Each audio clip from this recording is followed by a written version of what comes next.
ഇന്ന് കാർഗിൽ വിജയ് ദിവസ്. നമുക്കിപ്പം colonel S Dinny ചേരുകയാണ്. കേണൽ ജയ് ഹിന്ദ്, നമസ്തേ. ജയ് ഹിന്ദ് ശ്രീ പ്രദീപ്, ജയ് ഹിന്ദ് ആൻഡ് നമസ്തേ. ഒരു വലിയ ചതിയുടെ ഓർമ്മ. വിജയ് ദിവസാണ്, ഓപ്പറേഷൻ വിജയാണ്. പക്ഷേ സമാധാനം, ലാഹോറിലേക്ക് പോയി സമാധാനം സ്ഥാപിച്ച അടൽ ബിഹാരി വാജ്പേയി എന്ന വലിയ മനുഷ്യൻ്റെയും ഭാരതം എന്ന സംസ്കാരത്തിൻ്റെയും സന്ദേശം ഉൾക്കൊള്ളാൻ കഴിയാതെ, ഒരുപക്ഷെ അവിടുത്തെ പ്രധാനമന്ത്രി പോലും അറിയാതെ പർവേസ് മുഷറഫിൻ്റെ നേതൃത്വത്തിൽ സൈന്യം നടത്തിയ അഭ്യാസം, ശൈത്യകാലത്ത് വിഡ്രോ ചെയ്ത് നിൽക്കുന്നു, ശൈത്യകാലത്ത് ഇത്തരം പ്രവൃത്തികൾ നടത്തില്ല എന്നുള്ള ധാരണയും അന്നത്തെ സമാധാനത്തിൻ്റെ അന്തരീക്ഷവും ലംഘിച്ചുകൊണ്ട് നടത്തിയ കടന്നുകയറ്റം, അതിന് അവർ കൊടുക്കേണ്ടി വന്ന വില വലുതാണ്. പക്ഷേ അവർക്കത് പ്രശ്നമാവില്ല.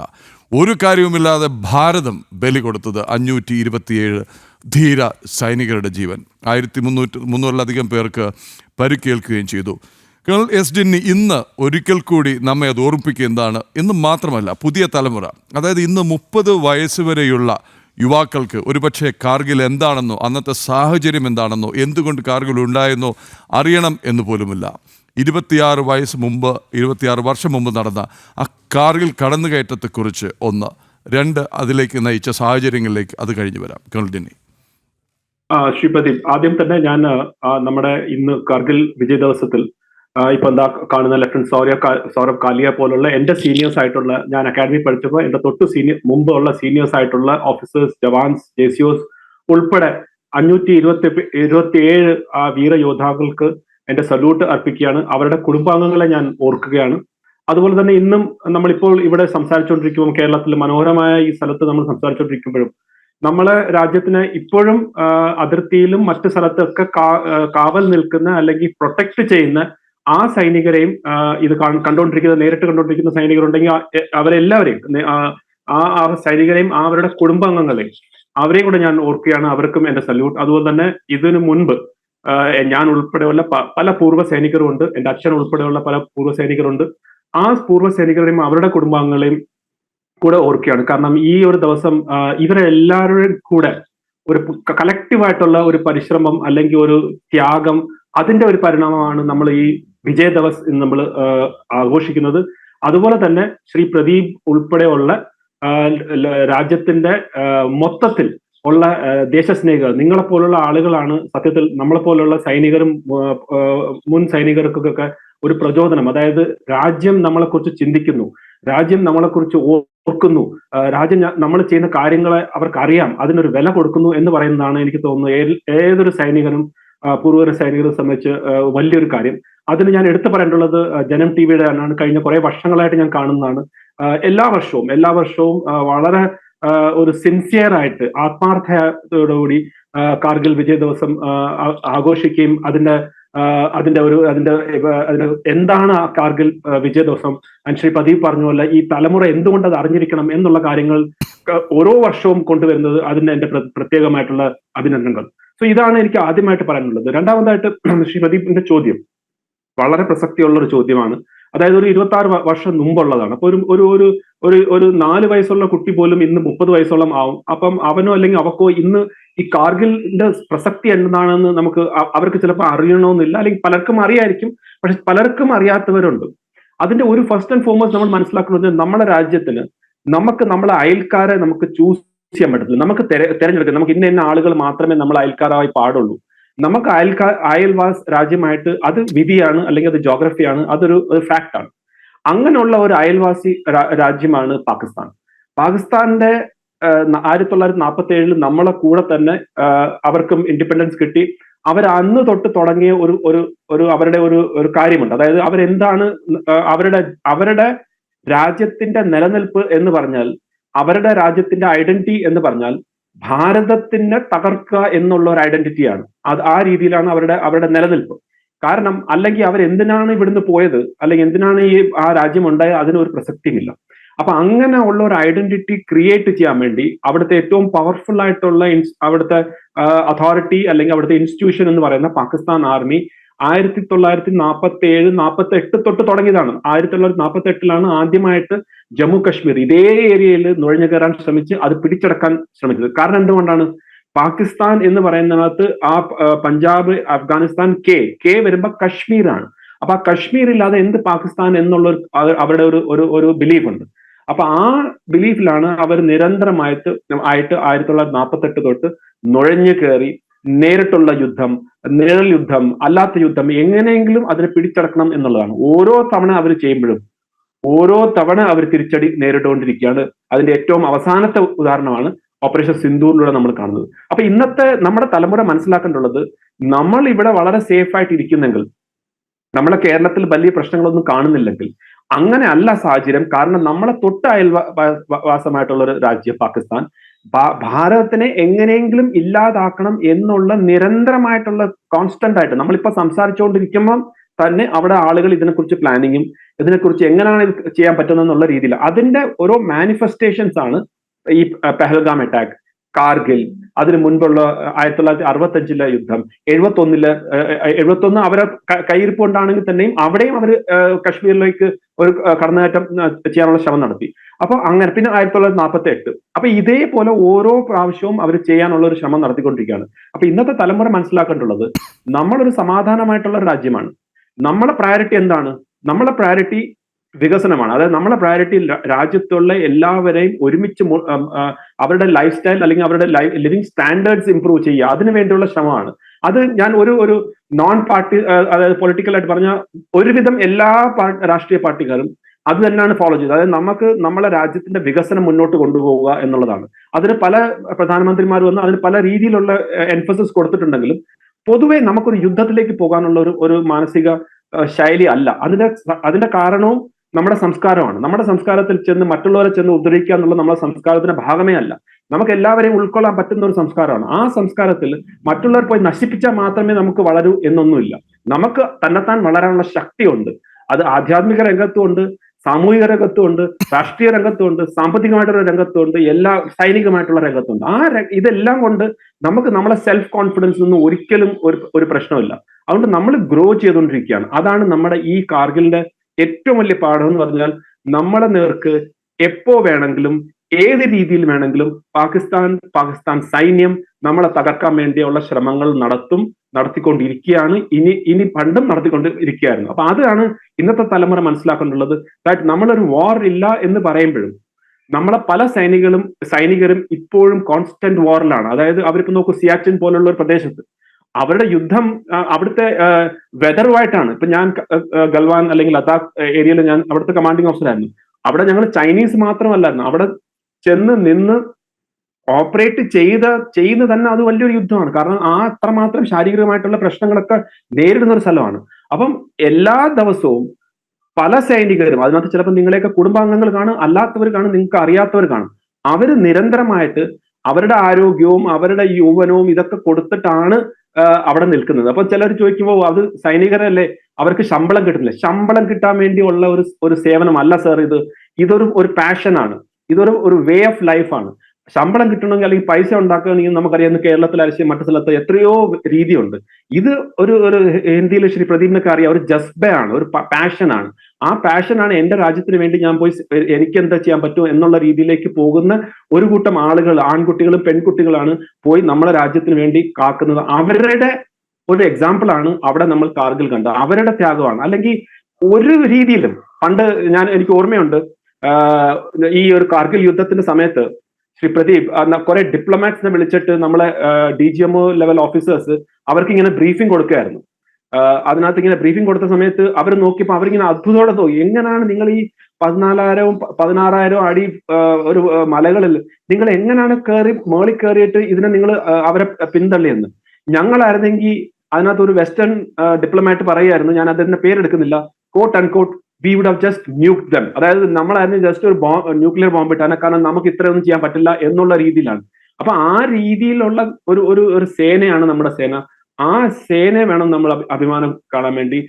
എപ്പോഴും നമ്മൾ അവരെ കൂടെ നിൽക്കണം. അപ്പൊ ഞാൻ ആദ്യം പറഞ്ഞ കാര്യം, ഒരു സൈനികനെ സംബന്ധിച്ചോളം രാഷ്ട്രത്തിലെ ഓരോ പൗരന്മാരും അവന്റെ കൂടെ നിൽക്കുകയാണ് എന്നുള്ളൊരു തോന്നലാണ് ഈ മലയുടെ മുകളിലേക്ക് ഓരോ സ്റ്റെപ്പ് കയറുമ്പോഴും അവന് തോന്നുന്നത്.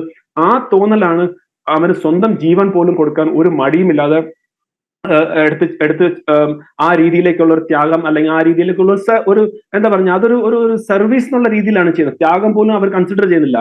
നമ്മളൊക്കെ സൈനികർ ഒരു സാക്രിഫൈസ് എന്നല്ല, നമ്മളതൊരു സർവീസ് ആണ്. നമ്മുടെ രാജ്യത്തിന് വേണ്ടിയുള്ള ഒരു സർവീസ് എന്നുള്ള രീതിയിലാണ് നമ്മളത് ചെയ്യുന്നത്. അപ്പൊ ആ ഒരു കോൺസെപ്റ്റ് ആണ് നമുക്ക് മനസ്സിലാക്കാനുള്ള ഇന്നത്തെ തലമുറ. ദാറ്റ് നമ്മുടെ പീസ്, അതിനൊരു വിലയുണ്ട്. There is a price for the peace which നമ്മൾ ഇന്നിവിടെ ഉള്ളത്, അതിനൊരു വിലയുണ്ട്. ആ വില നമ്മുടെ സൈനികർ അവിടെ കൊടുത്തുകൊണ്ടിരിക്കുകയാണ്. നമുക്ക് ചെയ്യാൻ പറ്റുന്ന നല്ല പൗരന്മാരായിട്ട് നല്ല രീതിയിലുള്ള സപ്പോർട്ട് ചെയ്യുക, ഗവൺമെന്റിനെ നല്ല കാര്യങ്ങൾ സപ്പോർട്ട് ചെയ്യുക, ഞങ്ങൾ സോഷ്യലി നല്ല കാര്യങ്ങൾ ചെയ്യുക. അതുപോലെ തന്നെ മറ്റു കാര്യങ്ങളൊന്നും ചെയ്തില്ലെങ്കിൽ നിങ്ങൾ ആ രീതിയിലുള്ള സപ്പോർട്ടാണ് നമുക്ക്.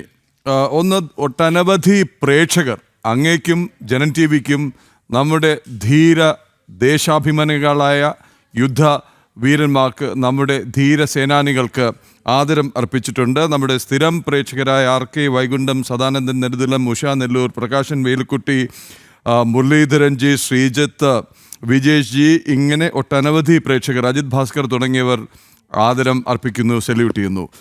അങ്ങ് പറഞ്ഞിടത്തേക്ക് തന്നെ ഞാൻ ഒരിക്കൽ കൂടി വരികയാണ്. ആദരവ് എന്താണ്? സൈനികൻ ആരാണ്? സൈനികൻ ചെയ്യുന്ന സേവനം എന്താണ്? ഇതേക്കുറിച്ച് കണ്ടോ കേട്ടോ അറിവില്ലാതെ, അതുമല്ലെങ്കിൽ അറിയാൻ ശ്രമിക്കാതെ, ഇങ്ങറ്റത്ത് അങ്ങ് പറഞ്ഞ പോലെ ഒരു കംഫർട്ട് സോണിൽ ഇരുന്നു കൊണ്ട്, ബീച്ചിന് ബീച്ച്, കുന്നിന് കുന്ന്, പുൽത്തകിടിക്ക് പുൽത്തകിടിയും പുഴയ്ക്ക് പുഴയുമുള്ള ഈ മനോഹര ഭൂപ്രദേശത്ത് ഇരുന്നു കൊണ്ട് ഈ അങ്ങ് പറഞ്ഞ പോലെ 16,000, 18,000, 20,000 അടി മുകളിൽ മഞ്ഞിനോടും മലയോടും പൊരുതി, മണലാരണ്യത്തിൽ പൊരുതി, വനങ്ങളിൽ പൊരുതി നിൽക്കുന്ന സൈനികരുടെ വില ഇനിയും നാം തിരിച്ചറിയുന്നുണ്ടോ എന്നുള്ളത് ആദ്യത്തെ ചോദ്യം. ഇവിടെയുള്ള സൈനികർ, പൂർവ്വ സൈനികർ പലരും പറഞ്ഞിട്ടുള്ളതാണ്, ഉത്തരേന്ത്യയിൽ സൈനികനെ വിരമിച്ചു വന്നാലും യുദ്ധം കഴിഞ്ഞെത്തിയാലും അവധിക്ക് വന്നാലും പുഷ്പവൃഷ്ടിയോടുകൂടി ആരതിയൊഴിഞ്ഞ് സ്വീകരിക്കുമെങ്കിൽ ഇവിടെ പുച്ഛമാണ് സർവത്ര. എന്തെന്നറിയാത്ത രീതിയിൽ സ്വയം ഇൻ്റലക്ച്വലായി അഭിനയിച്ചുകൊണ്ട് അവർ കാശ് വാങ്ങിയിട്ടല്ലേ പൊരുതുന്നത്, അവർക്കെന്താ ഇത്ര പ്രത്യേകത? പിന്നെ ഒന്ന് പറഞ്ഞ് രണ്ടാമത്തിന് ഏറ്റവും ഒടുവിൽ ഈ ഗോവിന്ദച്ചാമി എന്ന് വിളിക്കുന്ന ചാർലി തോമസ് പുറത്ത് ചാടിയെടുത്ത് ജയിൽ സമിതിയുടെ, മേൽനോട്ട സമിതിയുടെ അടക്കം വീഴ്ചയുണ്ടായെന്നുള്ള ചോദ്യത്തിന് പ്രമുഖ CPM നേതാവിൻ്റെ മറുപടി നേരെ അവിടേക്കായിരുന്നു. അവിടെ വീഴ്ചയുണ്ടായില്ലേ, അവിടെ അങ്ങനെയുണ്ടായില്ലേ എന്ന്. നേരെ ഇവിടുത്തെ ജയിലിലുണ്ടായ അനാസ്ഥയെ പോലും അവർ താരതമ്യം ചെയ്യുന്നത് ഈ പ്രദേശത്ത്.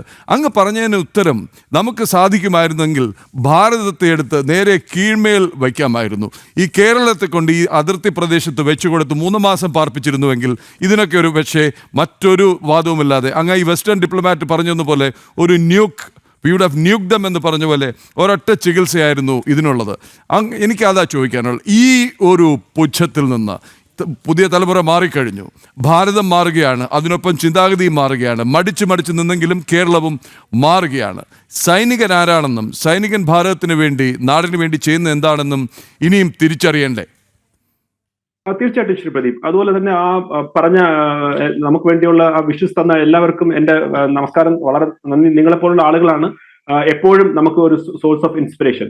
ശ്രീ പ്രദീപ്, ഒരു കാര്യം ഞാൻ വളരെ അങ്ങ് പറഞ്ഞ കാര്യം തന്നെയാണ്. അതായത് ഒരു കാലഘട്ടത്ത് കേരളത്തിൽ വളരെ പുച്ഛമായിരുന്നു സൈനികരെ.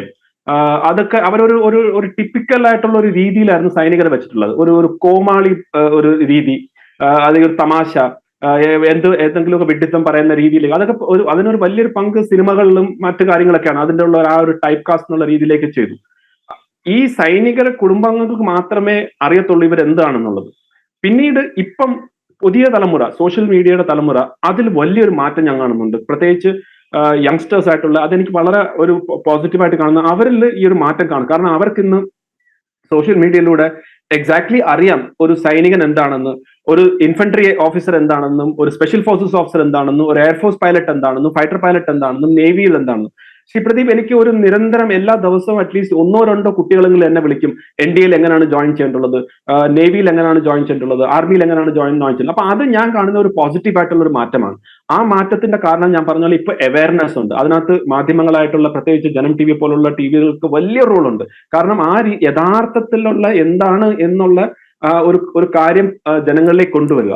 അവിടാണ് എനിക്ക് ആക്ച്വലി ഞാനത് പേരെടുത്ത് തന്നെ പറയണം. ശ്രീ മേജർ രവിയുടെ ഒരു സിനിമ കീർത്തിചക്ര, ആ കീർത്തിചക്ര എന്നുള്ള സിനിമയിൽ വന്ന ഒരു മാറ്റം, അതായത് എക്സാക്ട്ലി എന്താണ് ഒരു കശ്മീരിൽ നടക്കുന്ന ഓപ്പറേഷൻസ് എങ്ങനെയാണെന്ന് അദ്ദേഹം വളരെ ഭംഗിയായിട്ട് അതിനെ ഹൈലൈറ്റ് ചെയ്തപ്പോഴാണ് എന്റെ കൂടെ തന്നെ ഉള്ള പല ബന്ധുക്കൾക്കും മറ്റുവർക്കും മനസ്സിലാവും, നിങ്ങൾ ഇങ്ങനെയാണോ ഓപ്പറേഷൻ ചെയ്തത്, ഇതൊന്നും ഞങ്ങൾ അറിഞ്ഞില്ലല്ലോ എന്ന് പറയുന്നത്. കാരണം ഒരു സൈനികനെ സംബന്ധിച്ചോളം ഇത് കാണിക്കുന്ന കഥകളിലൊക്കെ പോലെ വലിയ വാചമടിക്കുന്ന ആളുകളൊന്നും അല്ല എല്ലാവരും. അത് വളരെ സൈലന്റ് ആയിട്ട് അവര് പുറത്തിറങ്ങിയാൽ പോലും ആരും വലിയ രീതിയിൽ ഞാൻ സൈനികനാണ് അല്ലെങ്കിൽ ഞാൻ ഇന്ന കാര്യങ്ങൾ ചെയ്തു എന്നൊന്നും പറയാൻ ആഗ്രഹിക്കാത്ത ആളുകളാണ് പൊതുവെ.